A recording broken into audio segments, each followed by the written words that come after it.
Shalom semua jemaat yang dikasihi oleh Kristus Yesus dimanapun Anda berada.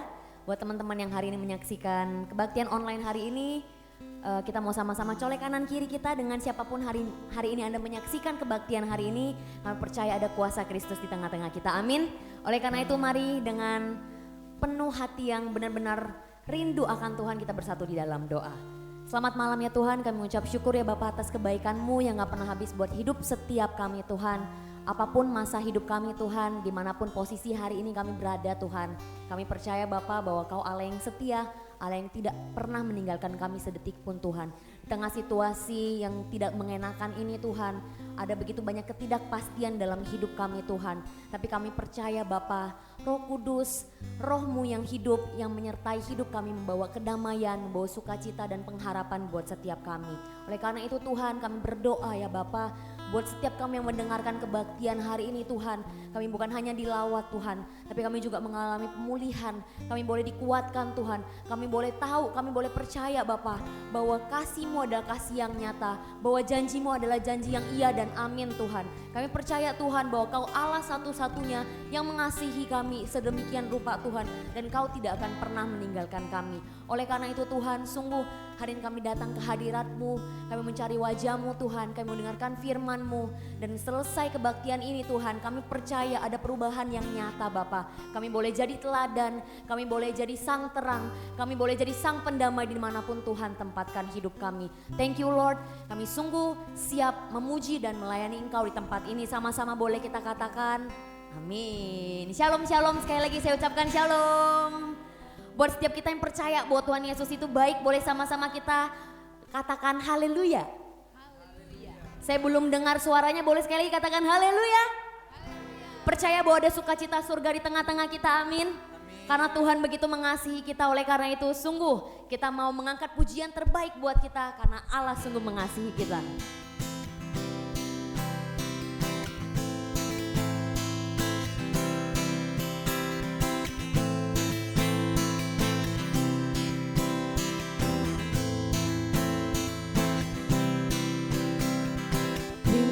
Sukacita surga, itulah kekuatan bagi jiwa. Ku dapat rasakan kasih-Nya di tengah badai yang bergelora. Terima sukacita surga, itulah kekuatan bagi jiwa. Ku dapat saksikan kuasa-Nya, taklukkan badai yang bergelora. Haleluya. Mari kita boleh angkat tangan kita, kita puji dan sembah dari tempat ini.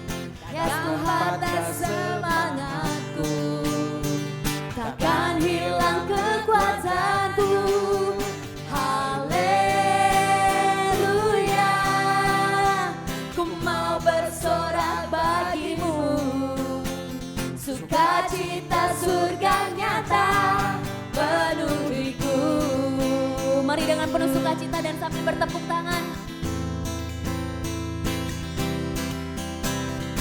Terima sukacita surga, itulah kekuatan bagi jiwa. Ku dapat rasakan kasih-Nya di tengah badai yang bergelora. Terima sukacita surga, itulah kekuatan bagi jiwa. Ku dapat saksikan kuasa-Nya, taklukkan badai yang bergelora. Haleluya. Yes Tuhan, Kau ada dalam hatiku, takkan patah semangatku, takkan hilang kekuatanku. Haleluya. Ku mau bersorak bagimu, sukacita surga nyata penuhiku. Mari kita katakan haleluya. Haleluya. Puji Dia dan sembah dari tempat ini. Yes Lord. takkan patah semangatku, takkan hilang kekuatanku. Haleluya, ku mau bersorak bagimu, sukacita, sukacita surga nyata penuhiku. Mari sekali lagi kita boleh angkat tangan kita katakan Haleluya, Tuhan, Kau ada dalam hatiku, Kau ada dalam hati setiap kami Tuhan. takkan patah semangatku, takkan hilang kekuatanku. Haleluya, ku mau bersorak bagimu, sukacita surga nyata penuhiku. Mari kita katakan sukacita surga, Sukacita surga nyata penuhiku, sukacita surga nyata penuhiku.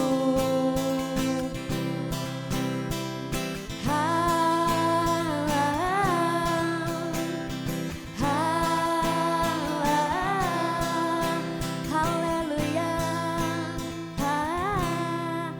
Mari kita sama-sama katakan haleluya. Kita percaya bahwa Tuhan begitu luar biasa dalam hidup kita, amin. Ada keajaiban yang luar biasa yang Tuhan nyatakan buat setiap kita. Oleh karena itu, kita mau lebih semangat lagi, kita mau lebih antusias lagi untuk melayani Tuhan di tempat ini. Saya mengundang buat setiap kita yang ada di tempat ini, boleh sama-sama kita bangkit berdiri. Kita memuji Tuhan kita. Kita mau katakan tak terbayang kebesaran-Mu Tuhan buat setiap hidup kami.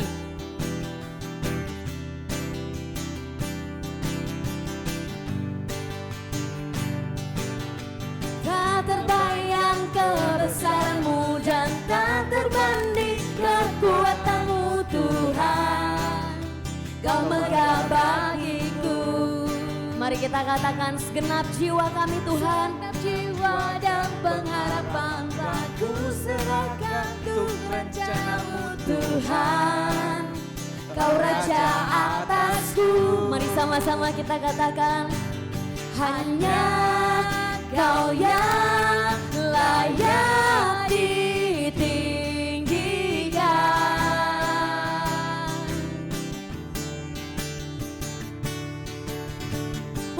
Wajah Kau Tuhan, agung dan perkasa, Kau sumber kemenangan kami, sumber kemenanganku, layak berkuasa, memerintah selamanya. Yesus Kaulah Raja mulia.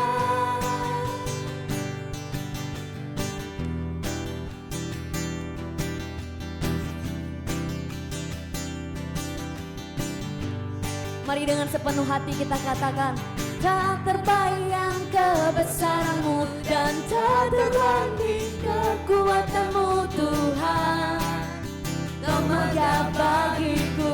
segenap jiwa kami Tuhan. Segenap jiwa dan pengharapan telah ku serahkan untuk rencana-Mu Tuhan, Kau Raja atasku. Hanya Kau yang layak ditinggikan.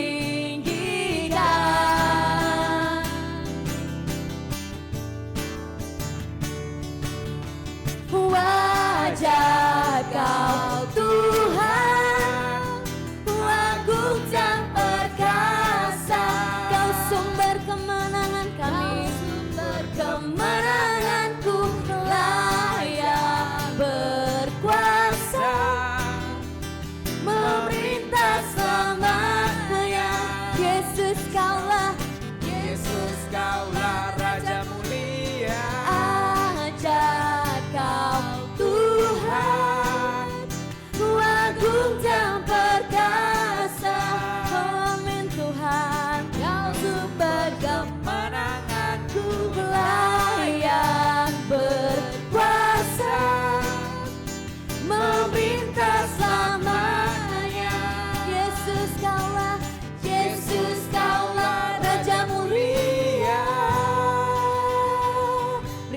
pujian yang luar biasa untuk Tuhan kita.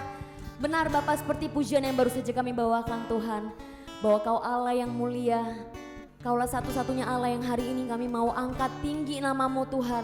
Kami mau sembah Engkau lebih lagi Tuhan. Yes Lord.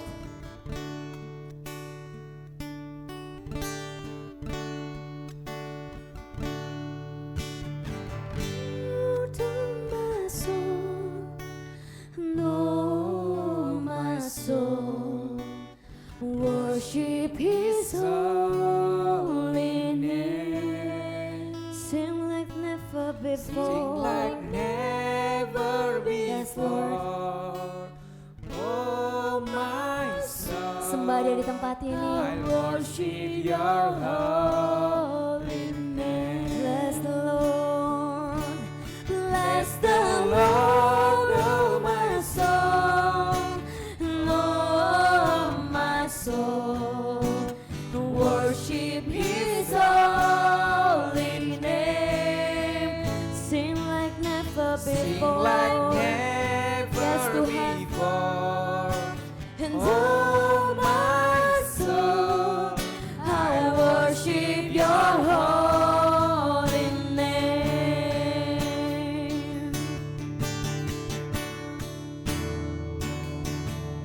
The sun comes up, it's a new day dawning. It's time to sing Your song again. Whatever may pass and whatever lies before me, let me be singing when the evening comes. sama-sama kita katakan, bless the Lord. Bless the Lord, oh my soul, and oh my soul, worship His holy name. Sing like never before, and oh my soul, I worship Your holy name. Bless the Lord, oh my soul. Sembah Dia di tempat ini. Dimanapun kau berada, sembah Tuhanmu. Yes Lord. Worship His holy name. Sing like never before. And oh my soul, I worship Your holy name. Bless the Lord, oh my soul. Yes Lord. And oh my soul, I worship His holy name. Sing like never before, and oh my soul, I worship Your holy name. I worship Your holy name. I worship Your holy name. Oh yes Tuhan. Kami menyembah Engkau di tempat ini lebih lagi Tuhan. Yes Tuhan.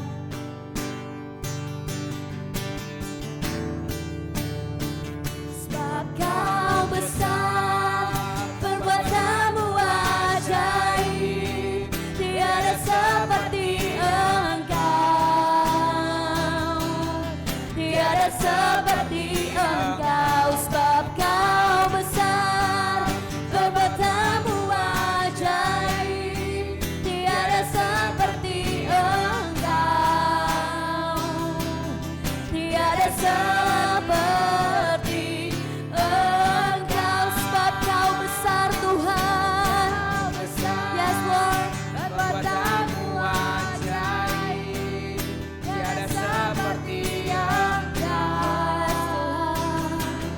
tiada seperti Engkau. Sebab Kau besar, perbuatan-Mu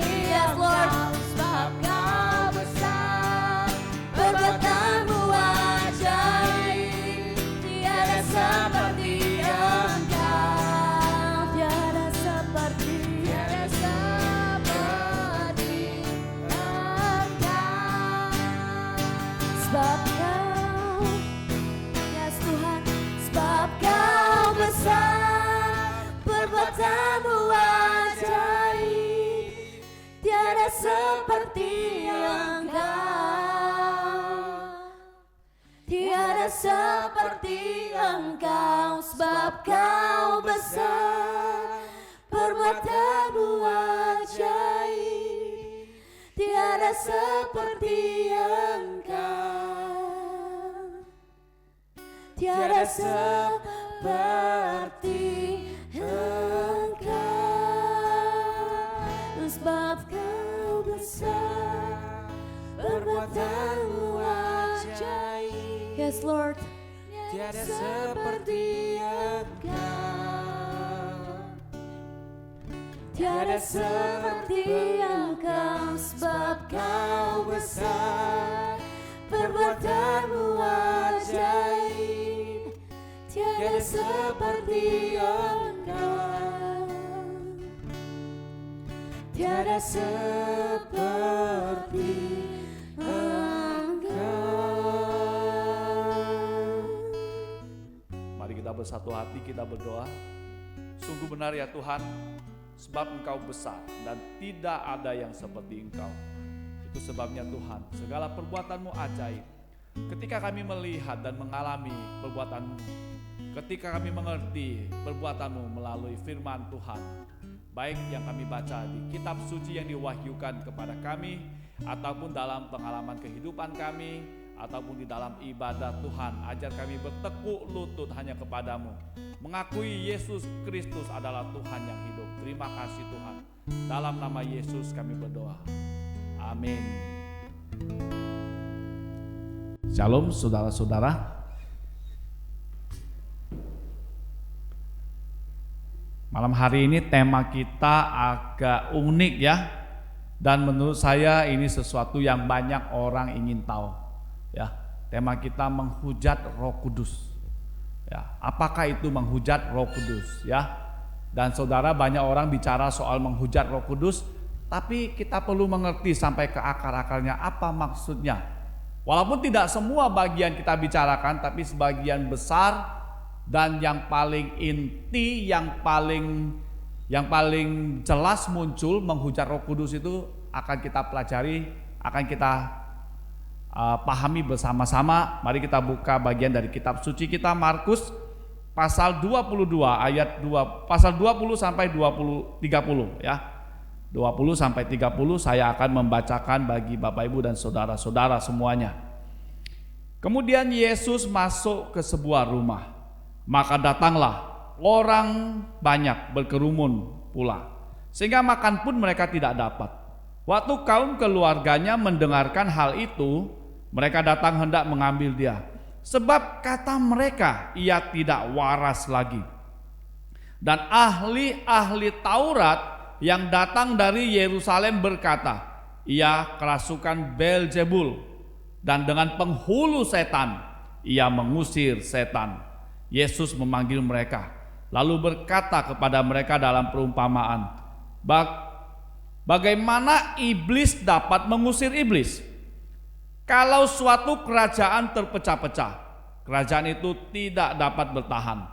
Dan jika suatu rumah tangga terpecah-pecah, rumah tangga itu tidak dapat bertahan. Demikianlah juga kalau iblis berontak melawan dirinya sendiri. Dan kalau ia terbagi-bagi, ia tidak dapat bertahan, melainkan sudahlah tiba kesudahannya. Tetapi tidak seorang pun dapat memasuki rumah seorang yang kuat untuk merampas hartanya, apabila tidak diikatnya dahulu orang kuat itu. Sesudah itu barulah dapat yang merampok rumah itu. Aku berkata kepadamu, sesungguhnya semua dosa dan hujat anak-anak manusia akan diampuni, ya, semua hujat yang mereka ucapkan.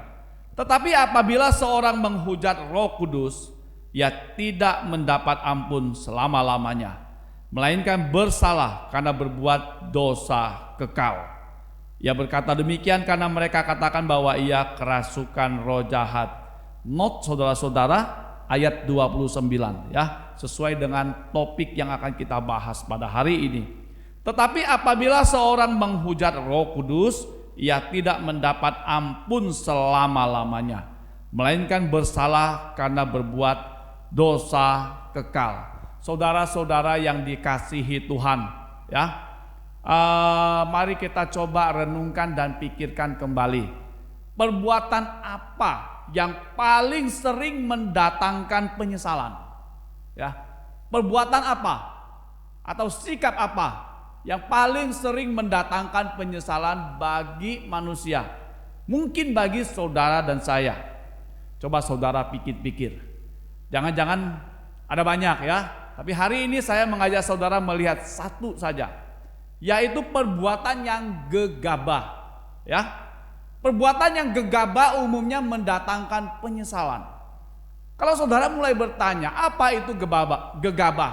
Ya, Kamus Besar Bahasa Indonesia mengatakan, gegabah adalah sebuah sikap yang terlalu berani dan menimbulkan kerugian bagi orang itu sendiri. Ya, saudara, gegabah adalah sebuah sikap yang terlalu berani sehingga menimbulkan kerugian bagi orang itu sendiri.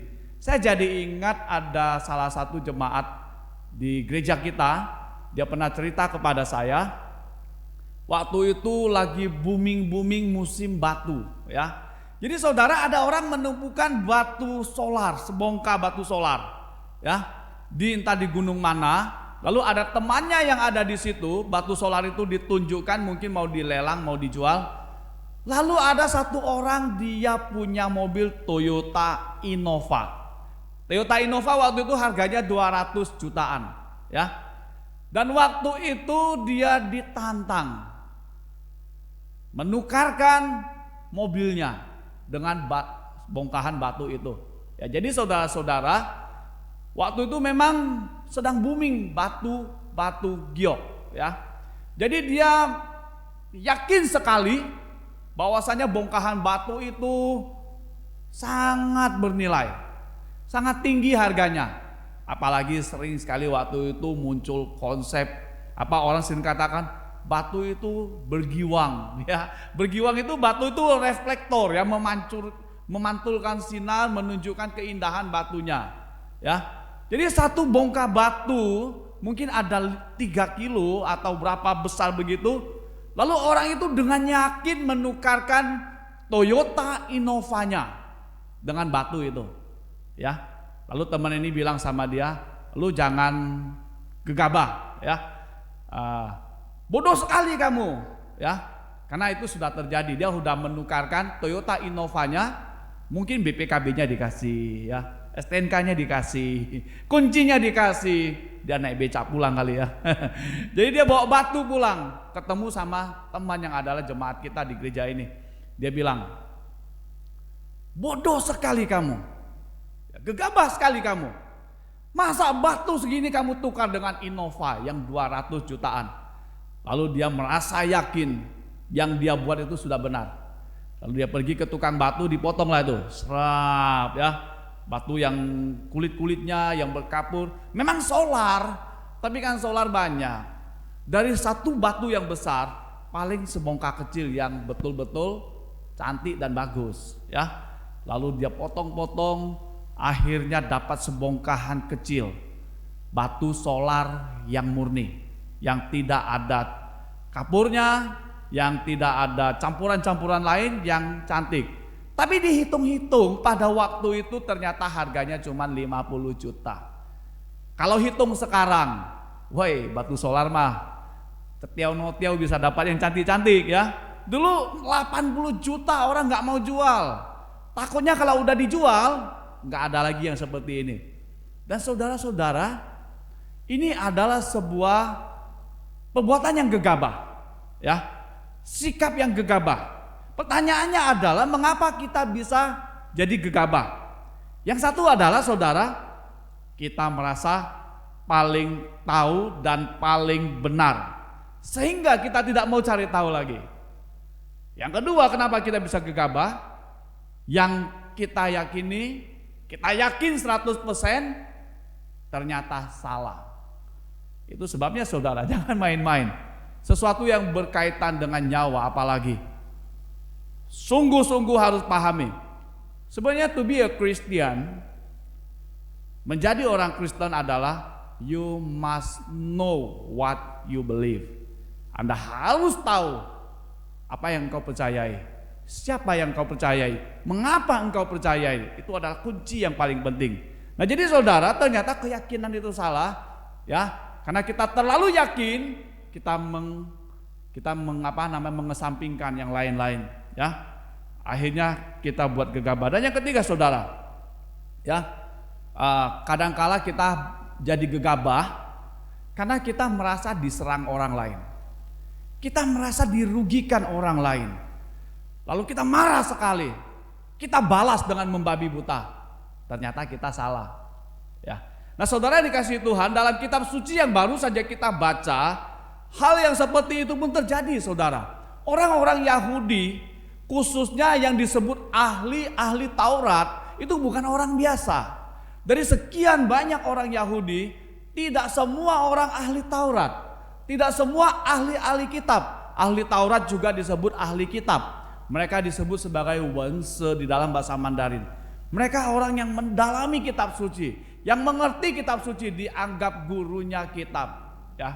Tapi saudara-saudara, karena ahli-ahli kitab ini mendengar ada seorang rabi ini masih muda, ya. Dan rabi ini sangat terkenal, banyak pengikutnya. Dan saudara-saudara, tadi di ayat yang ke-20 kita bisa melihat semua orang datang ingin melihat sendiri rabi itu. Nama rabi itu menurut mereka, dan kita juga yakin Yesus juga salah satu rabi karena dia pengajar kitab, ya. Jadi namanya Yesus. Semua orang ingin datang. Kenapa kami enggak? Kenapa Yesus? Maka timbullah yang namanya kemarahan. Ya, kita belajar kitab dari belum berjenggot sampai jenggotnya putih. Ini anak muda, anak kemarin dari mana? Kok banyak pengikutnya? Saudara, ini sesuatu yang tidak gampang, ya saudara. Di gereja juga begitu sering terjadi. Orang merasa, oh ini anak muda nggak tahu apa-apa. Kami dari sekian puluh tahun sudah di gereja, ya. Ini baru bergabung dengan gereja. Kita lebih pintar dari dia, ya. Ini sering terjadi, saudara. Lalu saudara, ternyata memang rabi ini bukan sekedar pengajarannya yang membuat orang pengen lebih tahu, lebih kenal dia. Ternyata dia sendiri di dalam dirinya punya kuasa yang tidak dipunyai rabi-rabi manapun, pengajar-pengajar Yahudi manapun, tokoh-tokoh agama Yahudi manapun, dan tokoh-tokoh di luar agama Yahudi. Dia punya kuasa untuk menyembuhkan orang sakit. Itu sebabnya orang melihat ada sesuatu yang berbeda di dalam Yesus Kristus. Lalu dia punya kuasa, dan atas kuasanya sendiri setan-setan diperintahkan atas nama dia pergi. Kalau Yesus mengusir setan, dia katakan keluar, maka setan keluar. Kalau Yesus meminta kepada ombak yang besar itu tenang, ombak itu tenang. Dia tidak bilang dalam nama Bapa tenang, no. Dia tidak bilang dalam nama Elohim. Sebetulnya Elohim itu umum. Yang eksklusif khusus adalah Adonai. Ya, kalau ditulis sebenarnya nggak boleh dibaca Yahweh, Adonai. Adonai artinya my Lord, Tuanku. Dalam nama Eloi, Adonai, berhenti. Tidak. Tapi dia perintahkan keluar. Bahkan satu mertua dari Simon, Yesus berkata kepada mertuanya yang sedang demam sakit, dia menyuruh demamnya pergi. Demamnya seperti kayak figur orang. Dia pergi, mertua dari Simon itu sembuh. Jadi rabi ini punya kuasa di dalam dirinya sendiri, atas namanya sendiri. Dan dia menjadi semakin menarik untuk dikenal. Dan saudara-saudara, orang-orang Yahudi yang khusus ahli-ahli kitab suci ini menjadi semakin marah, ya. Bahkan mereka saking marahnya dan saking merasa orang muda ini merusak mereka punya reputasi. Orang muda ini merusak keyakinan mereka. Orang muda ini, ya, merugikan nama besar mereka. Dan saudara, akhirnya dengan kemarahan, kalah tenar persoalan politik, persoalan jabatan, persoalan ternak, dan persoalan macam-macam keyakinan dari orang Yahudi. Ya. Saudara, mereka bilang apa? Yesus ini kerasukan setan, kerasukan Beelzebub atau Beelzebul. Dengan kuasa Beelzebul dia mengusir setan. Saudara, Beelzebul itu adalah penghulu setan. Setan itu punya komandannya. Beelzebul adalah penghulunya setan. Dia adalah pemimpin setan-setan menurut tradisi Yahudi yang sudah dipengaruhi oleh berbagai tradisi dari Persia, dari agama-agama yang lain. Mereka menuduh Yesus dengan kuasa setan mengusir setan.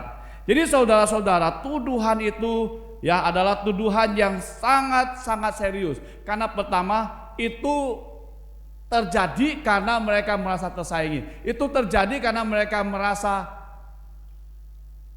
merasa keyakinan mereka digoncang, ya. Dan saudara-saudara, itu terjadi karena persoalan dari mereka tidak mau memahami, mengenal siapakah Yesus itu. Saudara, tuduhan yang sangat meyakinkan, ya. Nah, kemudian saudara, Yesus memanggil mereka, ya, di ayat yang ke-23 sampai 27. Yesus memanggil mereka. Saudara, ini satu itikat baik dari Yesus Kristus yang dengan kuasanya sendiri ditunjukkan kepada mereka, dengan pengajaran yang jelas ditunjukkan kepada mereka. Ya, Yesus memanggil mereka dan berkata, bagaimana mungkin setan melawan setan? Ya, jadi setan itu, saudara, menurut Yesus dia tidak mungkin terpecah-pecah. Yang terpecah-pecah siapa? Orang-orang di gereja gampang dipecah, tapi setan tidak mungkin. Komandonya jelas, komandannya jelas, dan mereka punya satu sasaran. Itu sebabnya disebut setan. Setan itu adalah orang yang memberontak kepada Sang Ilahi, kepada Sang Pencipta. Dan setan akan mempengaruhi manusia ikut dia berontak kepada Tuhan. Setan itu adalah penghasut. Jadi saudara-saudara, Yesus mengatakan tidak mungkin setan menghancurkan setan. Dengan kuasa setan, setan dikalahkan. Kalau saudara sedang melihat persoalan seperti ini, saya ingin mengatakan mungkin engkau sedang dipermainkan oleh setan. Ya, karena setan bekerja di dunia untuk menyesatkan anak-anak Tuhan, untuk menyesatkan manusia. Dan mereka satu komando, asal manusia sesat dan binasa bersama mereka. Apapun mereka buat, itulah setan. Ya, itu sebabnya saya ingin katakan, saudara-saudara, tidak ada ilmu hitam atau ilmu putih. Semua kemusyrikan yang melanggar hukum ke-1 dan ke-2, yang mengilahikan yang bukan ilahi, yang menyembah yang bukan patut disembah, yang meninggikan yang tidak patut ditinggikan, itu adalah musyrik. Itu adalah sesuatu yang dibenci oleh Tuhan. Itu sebabnya 10 hukum jelas. Jadi saudara-saudara, ilmu hitam, ilmu putih adalah bohong. Karena kita sedang ingin disesatkan. Nanti kalau saudara-saudara baca kitab Wahyu, ya, kitab Wahyu, Yohanes mendapat penglihatan dari Tuhan, dikatakan ada 3 roh yang menjijikkan, yang pergi menyesatkan bangsa-bangsa. Saudara tahu kenapa dia menyesatkan bangsa-bangsa? Dia ingin menyesatkan, menghasut semua manusia supaya melawan Tuhan. Itu pekerjaan setan. Sekali lagi saudara, setan tidak mungkin terpecah-pecah. Kalau saudara melihat fenomena itu, saudara sedang dipermainkan oleh kuasa setan. Bahkan menjadi malaikat pun, menyamar jadi malaikat pun mereka bisa. Kalau saudara lebih tahu lagi, siapakah yang tertinggi itu di dalam ordo setan? Dia berasal dari malaikat kerubim yang berontak kepada Tuhan, yang ingin menggantikan Tuhan. Kerubim itu malaikat yang sangat tinggi kuasanya, yang sangat diizinkan melayani Tuhan dengan dekat. Itu sebabnya kalau di dalam tabut perjanjian, di atasnya ada 2 malaikat. Itu menggambarkan malaikat kerubim. Mereka melayani tahta Tuhan. Tapi ada salah satu merasa sangat mirip Tuhan, sangat tinggi, sangat dihargai. otoritasnya besar sekali, dia ingin jadi Tuhan. Maka Tuhan hukum dia. Ya, itu tradisi tentang mereka, tentang setan. Nah, saudara-saudara yang dikasihi Tuhan, ya, itu sebabnya Yesus datang. Tidak mungkin engkau merampok rumah orang kaya, tapi pemiliknya itu orang perkasa berkekuatan besar, kecuali itu diikat. Ya, jadi nggak mungkin. Yesus mau mengatakan tidak mungkin. Kuasa yang dipakainya dengan otoritasnya itu mengusir setan, menyembuhkan orang, itu berasal dari setan. Ya. Jadi saudara, ternyata waktu itu Yesus memanggil mereka dan ayat yang 28 dan 30 saudara-saudara, ya, Yesus berkata, aku berkata kepadamu, sesungguhnya semua dosa dan hujat anak-anak manusia akan diampuni. Ya, semua hujat yang mereka ucapkan. Ayat yang ke-29. Tetapi apabila seorang menghujat Roh Kudus, ia tidak mendapat ampun selama-lamanya, melainkan bersalah karena berbuat dosa. Saudara, ini adalah sebuah bujukan supaya mereka menarik kata-katanya, supaya mereka menarik pemikiran dan tuduhan yang tidak berdasar itu.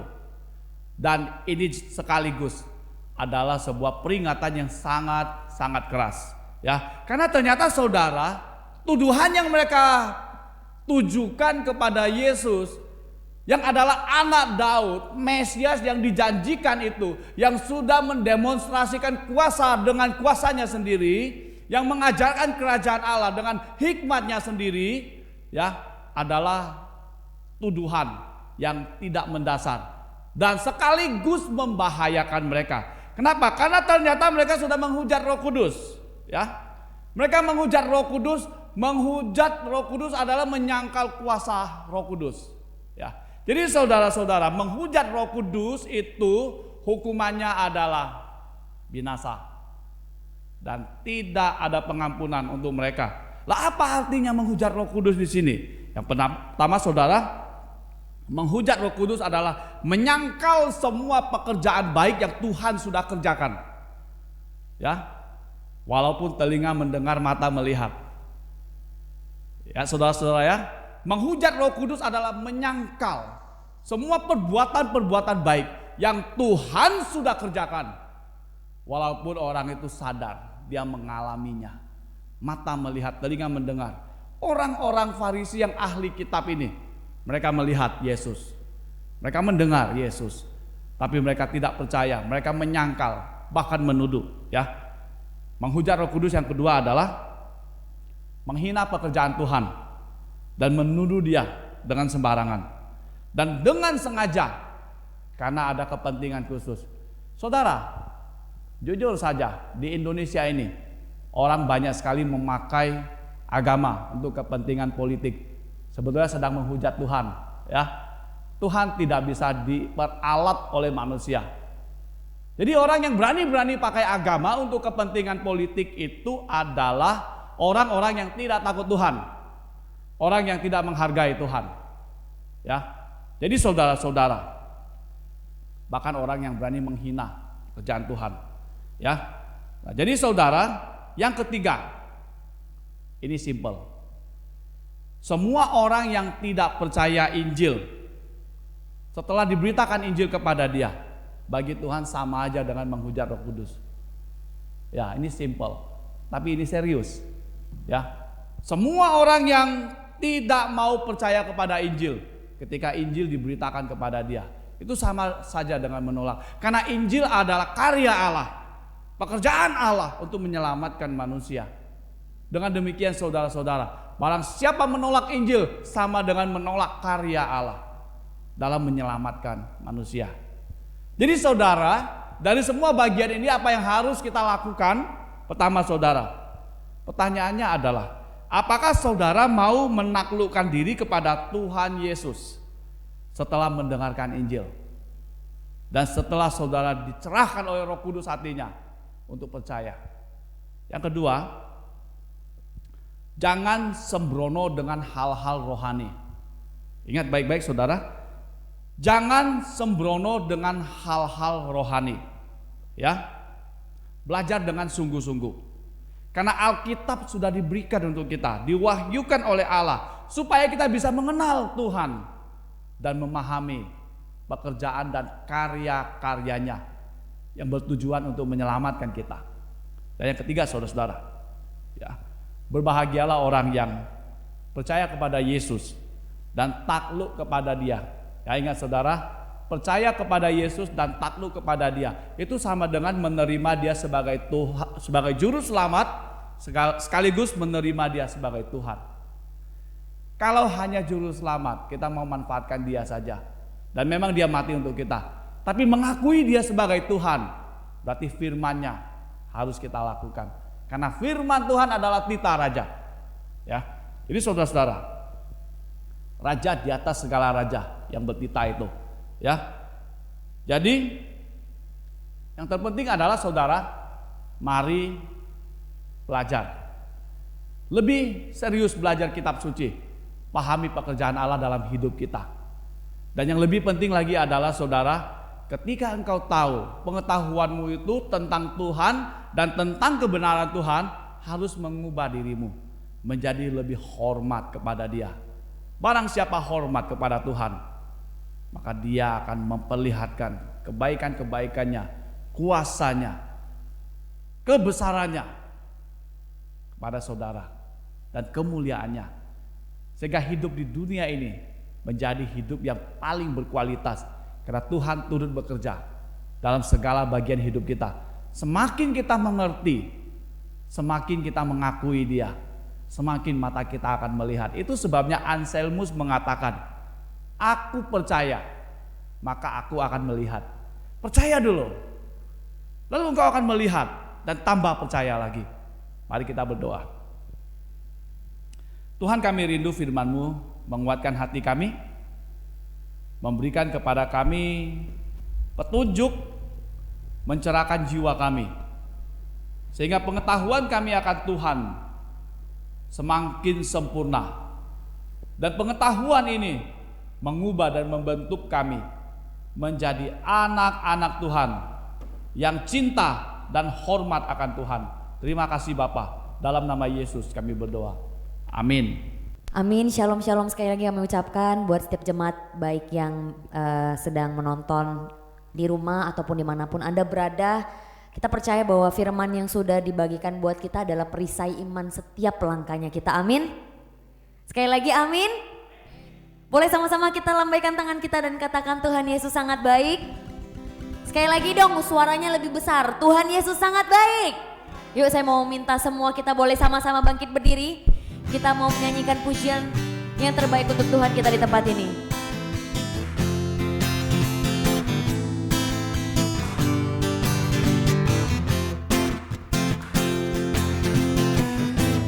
Firman terangi jalanku, perisai iman di setiap waktu, lindungiku dari segala. Mari sama-sama katakan, tak pernah ku ragu, karena Dia bersamaku, setia menjaga dengan kuasa mulia. Hanya di dalam nama-Nya Yesus Dia sumber pengharapan di sepanjang hidupku. Mari sama-sama katakan, hanya di dalam kuasa-Nya masih tersedia kemenangan bagiku selama-lamanya.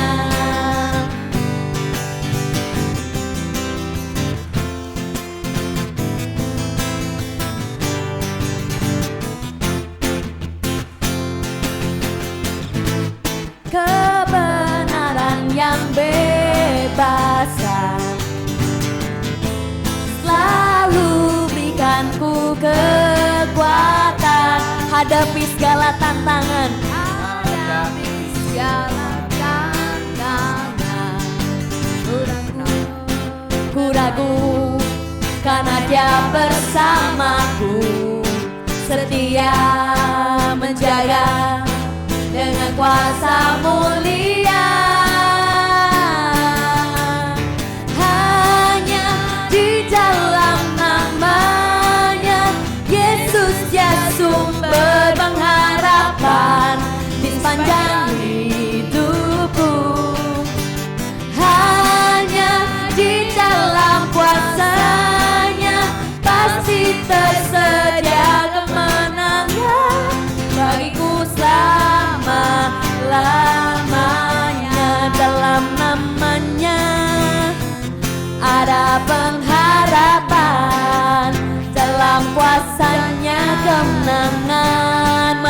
katakan dalam namanya, dalam namanya, yes Lord, ada pengharapan, dalam kuasanya, kemenangan.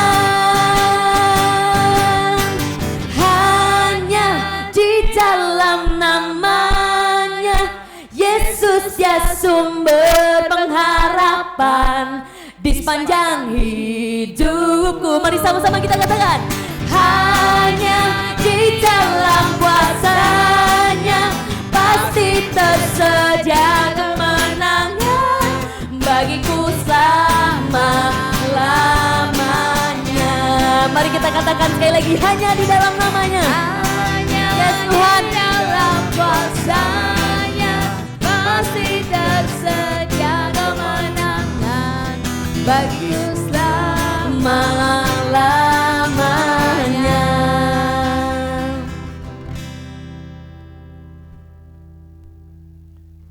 Mari kita terima berkat dari Tuhan. Tuhan, utuslah kami kembali ke tempat kami masing-masing, dan sertai kami dengan kebaikan Tuhan, karena kami rindu melihat pekerjaan-pekerjaan Tuhan semakin berlimpah dalam kehidupan kami, supaya iman kami bertumbuh, dan berkatilah kami dengan berkat yang daripada Tuhan saja. Tuhan memberkatimu dan melindungimu. Tuhan menyinari engkau dengan wajah-Nya dan memberikan kepadamu kasih karunia. Tuhan menghadapkan wajah-Nya kepadamu dan memberikan kepadamu damai sejahtera sejak hari ini sampai selama-lamanya. Amin. Bapa, terima kasih. Bapa, terima kasih. Bapa di dalam surga, ku berterima kasih.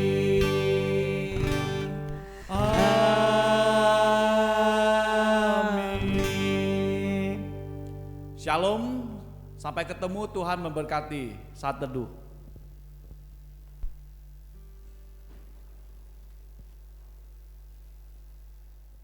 Shalom shalom, sekali lagi jangan lupa saksikan terus kebaktian online kita yang akan selalu hadir setiap hari Sabtu pukul 7.30. God bless you all.